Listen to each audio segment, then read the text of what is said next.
All right, so let's talk about a story that's, well, it's pretty wild. You have a guy who captained England, a giant of the game, right? But his heart was somewhere else entirely.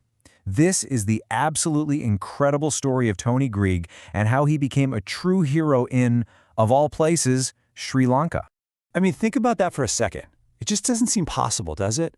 A guy born in South Africa who goes on to captain England somehow becomes a national hero in Sri Lanka. It's a story that just completely breaks all the rules, defies all expectations.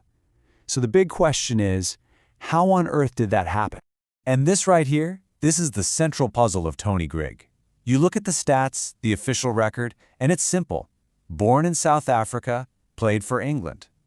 But his legacy? That tells a totally different story.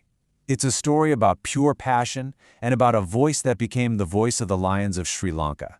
It's really a tale of two completely different identities in one man. So before he became this legendary voice, you got to remember, he was the player. And Tony Greig wasn't just some player. He was an absolute giant on the world stage. But maybe more importantly, he was a natural-born rebel from day one. I mean, his credentials were just top tier. We're talking about a massive 6'6" all-rounder who captained England to a historic win in India. But you know what really defined him? It was his role in the World Series Cricket Rebellion. That was the move that basically challenged the entire establishment, the old guard, and really helped drag cricket, kicking and screaming, into the modern professional era we know today. And the thing to get here is that this rebellious streak, it wasn't some act he put on for the microphone later. No way. It was baked into his DNA as a player. He was always the guy ready to challenge the status quo, and that exact trait, well, that would become his trademark in the next chapter of his life. Okay, so when his playing days were over, Greig steps into the commentary box. And this wasn't just him finding a new job, a simple career change. It was him discovering his absolute true calling in life. Now, you have to picture what cricket commentary was like back then. It was stuffy, super conservative, always neutral. Sometimes it felt like they were whispering. And then along comes Tony Greig, and he just shatters that mold into a million pieces. He was loud, he was shamelessly biased, and he was the ultimate passionate cheerleader, especially for one team in particular. Which brings us to the exact moment his legacy was truly forged, the 1996 World Cup. This is it. This is the moment where Tony Greig becomes the unofficial and oh so very loud champion for the nation of Sri Lanka. So, back in '96, Sri Lanka were the classic underdogs, but they were so exciting, so explosive. They were playing this brand of fearless cricket that, honestly, nobody had ever seen before. And yeah, some of the old-school traditionalists were skeptical, but Greig, he absolutely adored it. He became their #1 fan, their biggest advocate on the world stage. See, he didn't just describe the play, he helped create legends. When he saw this small, totally fearless wicketkeeper, Romesh Kaluwitharana, just taking on the world's fastest bowlers without a second thought, he gave him a nickname that would go down in history, the Little Dynamo. It was just perfect, and it stuck, big time. You can almost hear it now, can't you? That pure, unfiltered joy in his voice. This wasn't just commentary. This was a party. It was a celebration. He was just sharing his excitement with millions of people, and he made you feel exactly what he was feeling in that moment.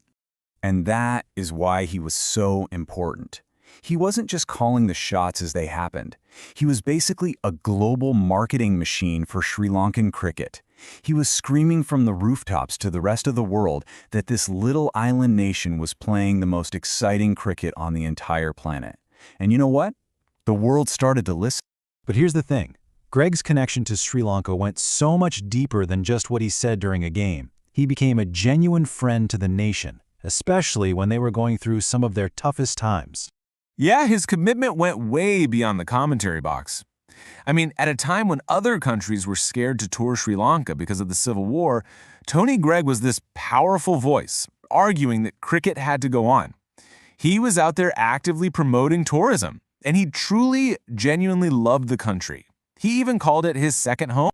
And this feeling, this idea that you hear from so many Sri Lankan fans, it just perfectly captures his impact. In a world that kind of overlooked them, Greig was their champion. He saw their potential, he saw their brilliance, and he shouted it for everyone to hear. So when you step back and look at his whole legacy, it's crystal clear he was so much more than just a guy with a microphone. He was an ally, he was a friend, and he was, for all intents and purposes, an unofficial ambassador. For an entire generation of fans in Sri Lanka, this isn't even up for debate. He wasn't just some English commentator covering their games. He was their voice, their advocate. He was, without a doubt, on their side. And in the end, his unwavering support, both on and off the field, it gave him this status that went way beyond sports. He kind of became this figure of cultural diplomacy, an unofficial statesman who was building bridges between nations, all through his pure, raw passion for the game. And that leaves us with this really powerful question, one that's still debated with a ton of passion by fans in Sri Lanka to this day. For everything he did for the nation, for putting them on the map, for standing by them through thick and thin, should he have been made an honorary citizen?